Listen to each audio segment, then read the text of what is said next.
अस्सलाम वालेकुम रहमतुल्लाहि व बरकातुहू। व्यूवर्स, हकीम मोहम्मद इमरान कम्बो आपकी खिदमत में हाजिर है। व्यूवर्स, पिछले आप कमेंट्स में भी देख रहे होंगे, पिछले तकरीबन 15-20 दिन से एक क्वेश्चन जो है ना, लोग तवातर से पूछ रहे हैं कि मुश्त ज़नी इंसान क्यों करता है, मर्द क्यों करता है, और इसके साथ इसकी वजूहात क्या हैं और इसके क्या नुकसानात हैं, और इसको छोड़ा कैसे जा सकता है। और इसको छोड़ने के लिए मैं आज आपको नुस्खा भी बताऊंगा। व्यूवर्स, अगर आपको माइंड ना हो तो मैं थोड़े इस वीडियो में थोड़ा ना ज़रा खुल के बातें करूंगा मर्दों और औरतों के हवाले से। मेरी इस वीडियो देखने से पहले ही मैं आप लोगों से माजरत करता हूं, अगर मेरे कोई अल्फाज बुरे लगे तो मुझे माफ़ कर देना। तो टॉपिक शुरू करने से पहले वही छोटी सी रिक्वेस्ट कि अगर आपने अभी तक हमारा चैनल सब्सक्राइब नहीं किया तो हमारे चैनल को फौरी सब्सक्राइब करें, ताकि आप हमारे साथ जुड़ जाए, हमारी फैमिली का हिस्सा बने और हमारी हर वीडियो आप तक पहुंचे। इसका तरीका ये है कि स्क्रीन पे ये मैंने आपको आसानी के लिए समझा दिया है कि सब्सक्राइब के बटन को क्लिक करें। जब ये आप क्लिक करेंगे, इसके साथ ही एक बेल का बटन आ जाएगा, आप उस पर क्लिक करना, हमारी हर वीडियो का स्पेशल मैसेज आपको आएगा। ये तो होगी व्यूवर सब्सक्राइब करने का। ये जो मौजू है आज इंतहाई अहम मौजू है। मुश्त ज़नी सिर्फ मर्द हजरात नहीं करते, औरतें भी करती हैं। फ़र्क सिर्फ ये है कि मर्द जो मुश्त ज़नी करते हैं, यानी हाथ के ज़रिए करते हैं, मुकम्मल हाथ के ज़रिए, उसे मुश्त कहते हैं। और ख़वातीन जो इस कबीह फ़ेल में या इस गलत फ़ेल में मुब्तला होती हैं, उन्हें अंगुश्त ज़नी कहते हैं। वो उमूमन उंगली के ज़रिए ये अपनी जो है खुद लज़्ज़ती पूरी करती हैं। तो व्यूअर्स, सबसे पहले तो हम इस मौजू पे आते हैं कि इंसान खुद लज़्ज़ती में, मुश्त ज़नी में, इंग्लिश में जिसे हम हैंड प्रैक्टिस कहते हैं या पंजाबी में जिसे मुठ मारना कहते हैं, ये क्यों करता है, क्या वजह है। इसकी सबसे बड़ी वजह यह है कि हम अपने दीन से दूर हैं। इस्लाम एक ऐसा दीन है जिसमें मुकम्मल ज़ाब्ता हयात बयान किया गया है। नबी सल्लल्लाहु अलैहि वसल्लम के फरमान के मुताबिक कि मर्द और औरत जब बालिग हों तो जल्द अज जल्द उनकी शादी कर दिया जाए, ताकि वो किसी किस्म की फहश हरकत में, गलत हरकत में मुब्तला ना हों। यही वो गलत हरकत हैं जिनमें मुश्त ज़नी, जना, लोंडेबाजी, ये सारे जो शादियां देर से हो रही हैं, ये उसकी वजह से है। तो इसलिए मेरे भाइयों, मेरे प्यारे नबी सल्लल्लाहु अलैहि वसल्लम, जिनकी इज़्ज़त व नामूस पर मेरे और मेरे तमाम अहलो याल कुर्बान। एक भाई गिला करते हैं कि मैं दुरूद शरीफ नहीं पढ़ता। माज़रत भाई, मैं इस वीडियो में सब दोस्तों को कहता हूँ एक दफ़ा दुरूद पाक पढ़ें, ताकि अल्लाह ताला आपको और मुझे भी सवाब दे।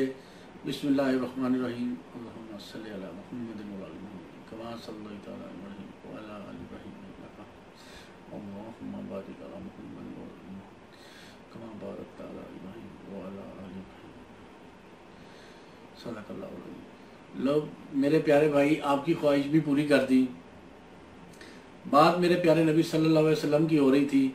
उनका कोई भी फरमान जो है, कोई भी उनका जो कौल है, वो हिकमत से खाली नहीं होता। तो इसलिए मेरे भाइयों, मेरे प्यारे नबी सल्लल्लाहु अलैहि वसल्लम की इस सुन्नत पर भी अमल करो कि निकाह में देर ना किया करो। इसी तरह कुरान पाक में भी फरमाया गया है कि आप लोग जब आपके बच्चे या आपके जो अहलो याल जो आपके ज़ेरे कफ़ालत हैं वो शादी के काबिल हो जाए, तो अल्लाह ताला का जो पसंदीदा मुसलमानों के पसंदीदा जो अल्लाह ताला को मुसलमानों का जो फ़ेल है वो है निकाह में जल्दी करना। क्योंकि जब मुसलमान निकाह में जल्दी करता है तो शैतान रोता है। तो मेरे भाइयों, इसलिए हर किस्म की बुराई जो है, उसका जो जिनसी बुराइयां हैं, उसका 90% हल जो है वो निकाह है, शादी है। तो इसलिए शादी जल्दी करें। अब ये सवाल आता है कि कई मर्द हजरात या कई ख़वातीन शादी के बाद भी इस कभी फेल में मुब्तला रहती हैं, उनकी ये आदत क्यों नहीं छूटती। प्यारे भाइयों, ये जिनसी लज्जत एक ऐसी चीज़ है, इसको आप अपने ऊपर जितना हैवी कर लेंगे, जितना हावी कर लेंगे, वो उतनी ही शिद्दत से आप पर हमलावर होगी। तो इसमें इस तरह होता है कि जो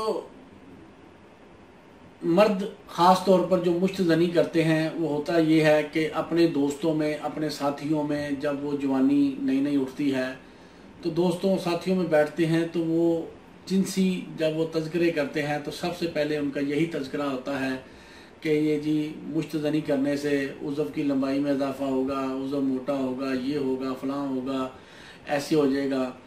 तो कई बेचारे लड़के नौजवान जो होते हैं इसी गलत बातों की वजह से इस मुश्तज़नी की आदत में मुब्तला हो जाते हैं और सारी ज़िंदगी इसी पर ही मतलब लगे रहते हैं। अगर दरमियान में कोई उनको समझाने वाला या अल्लाह पाक की तरफ से उन्हें हदायत आ जाए तो फिर वो छोड़ देते हैं, नहीं तो अक्सर मरते दम तक कई लोग, ये अक्सर मेरे पास ऐसे मरीज़ आए हैं जो 50-60 साल के थे और ये हरकत में मुब्तला थे।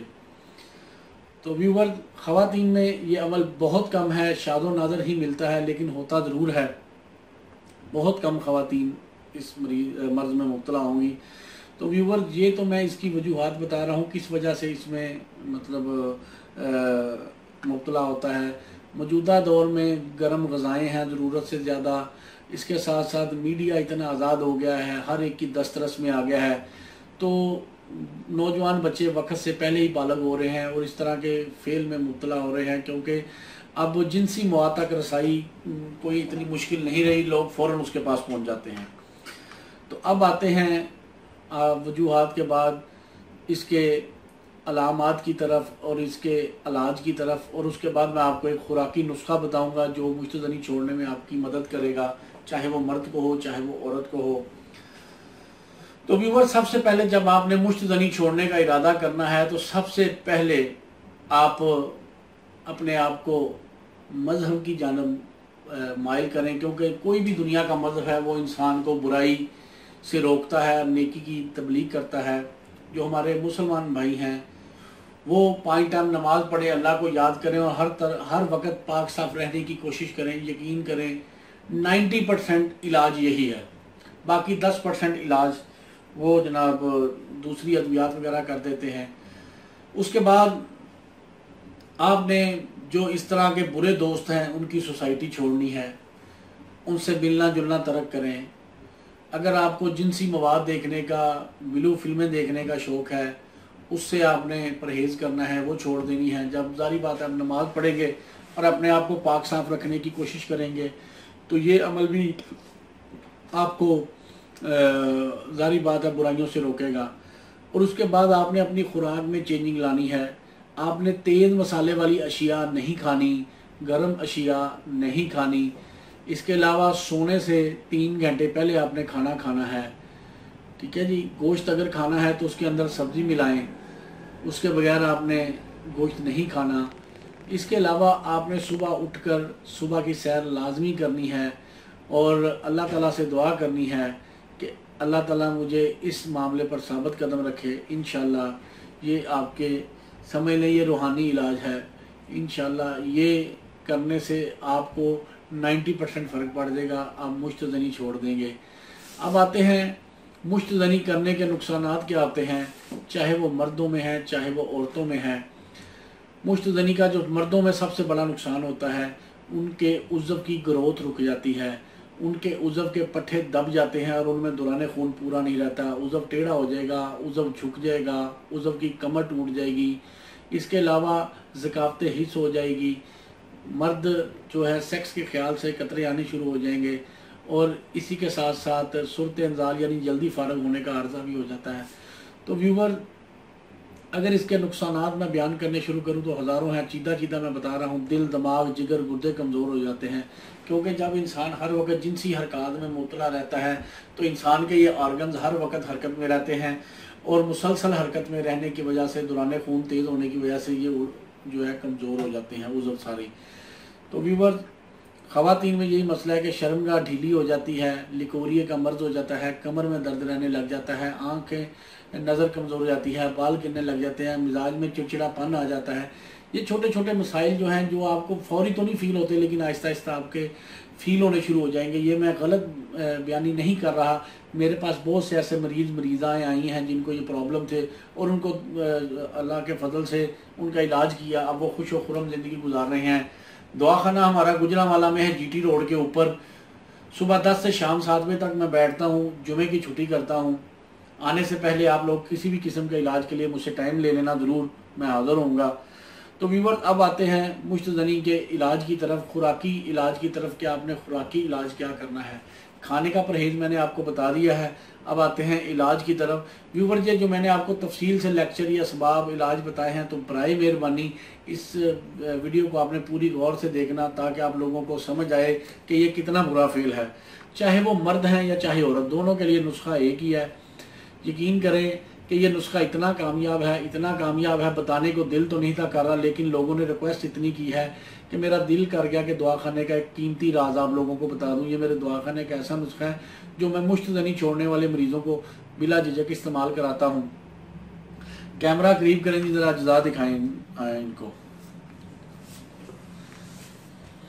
3 अज्जा हैं जी, कोई इतने लंबे चौड़े नहीं हैं। नंबर 1 धनिया, नंबर 2 सौंफ, नंबर 3 मिश्री। शुगर के मरीज मिश्री ना डालें, वो ये 2 चीज़ें यूज़ कर लें, ठीक है जी, धनिया और सौंफ। गौर से सुन लें, शुगर के मरीज धनिया और सौंफ इस्तेमाल करें। जिनको शुगर नहीं है वो ये तीनों चीज़ें यूज़ कर सकते हैं।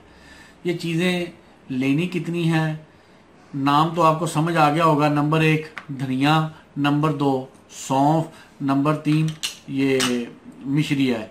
तो व्यूअर्स कोशिश करें कि आप मिश्री ही इस्तेमाल करें, चीनी ना डालें, क्योंकि चीनी में केमिकल्स होते हैं। मेरे ये तजर्बात में बात आई है कि चीनी से दवाई का असर कम हो जाता है।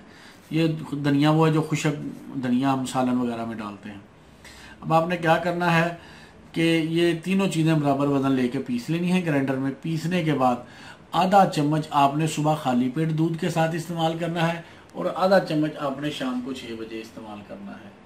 कई लोग कहते हैं जी हमें खाने का तरीका नहीं समझ आ रहा। भाई मैं इतने आसान तरीके से आपको समझा रहा हूँ।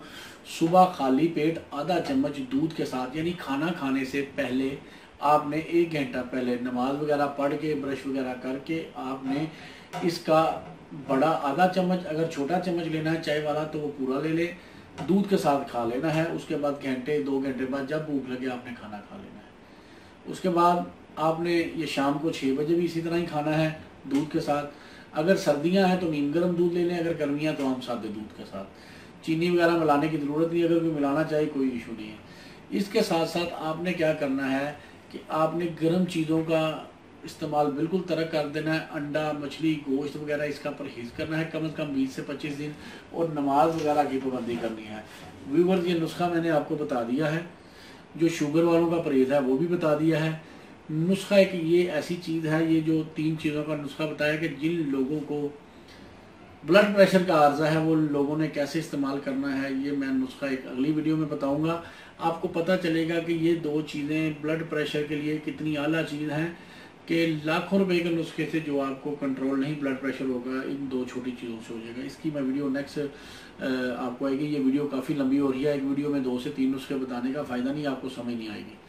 तो व्यूअर इस हवाले से आपको किसी किस्म की अगर आपको समझ ना आई हो तो आप मुझसे कमेंट्स में पूछ सकते हैं, व्हाट्सएप कर सकते हैं, इस दुआ के साथ कि अल्लाह ताला आपको और आपके अहले खाना को हर किस्म की बीमारियों से महफूज रखे। ठीक है जी। तो बाकी जो मुझे और भी कहा था लोगों ने कि मुश्तज़नी के मरीज़ों का इलाज किस तरह करना है, ये तो मुश्तज़नी छोड़ने का इलाज है। आगे मुश्तज़नी से जो नुकसानात होंगे इसकी अलहदा वीडियो होगी, वो 15 से 20 मिनट की होगी। अगर आप लोग चाहते हैं कि वो वीडियो भी बना दो तो कमेंट्स में ज़रूर लिखें कि मैं वो वीडियो बनाऊं, तो वो भी बना दूंगा।